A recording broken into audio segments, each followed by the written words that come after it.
Charging വരണമെങ്കിൽ വക്കീൽ പറഞ്ഞിരിക്കുന്നത് ഇന്ന വകുപ്പുകൾ കൂടി കൂട്ടിച്ചേർക്കണമെന്ന് പറഞ്ഞു. അപ്പോൾ എന്നോട് ചോദിച്ചു ഈ വകുപ്പുകൾ കൂട്ടിച്ചേർക്കാമെന്ന് ഞാൻ ചോദിച്ചു. ഞാൻ പറഞ്ഞു ഈ വകുപ്പ് സത്യമാണോ?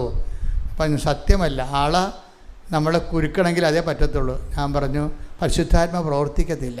എന്താ കാര്യം? അസത്യത്തിൻ്റെ ആത്മാവ് പരിശുദ്ധാത്മാവിനെ വിളിക്കണത് എന്താണ്? സത്യത്തിൻ്റെ ആത്മാവെന്നാണ് വിളിക്കണത്. സത്യത്തിൽ നിന്നുള്ളവരെല്ലാം എൻ്റെ സ്വരം കേൾക്കും. ഉടമ്പടി ജീവിതം എന്ന് പറയുന്നത് സത്യത്തിൻ്റെ ഒരു ജീവിതമാണ്. അവിടെ നിങ്ങൾ തോറ്റാലും സത്യമോ വെടിയരുത്. നിങ്ങൾ മറ്റുള്ളവരുടെ പ്രതികളുടെ മുമ്പിൽ പിശാചിന് മുമ്പിൽ ജയിക്കാൻ വേണ്ടി പിശാചിൻ്റെ ആയുധങ്ങൾ ഉപയോഗിക്കരുത്, ദൈവത്തിൻ്റെ ആയുധങ്ങൾ ഉപയോഗിക്കണം. 6:25 എഫെസ്യൻസ് എടുക്കട്ടെ. ശ്രുതികട്ടെ. ഹല്ലേലൂയ.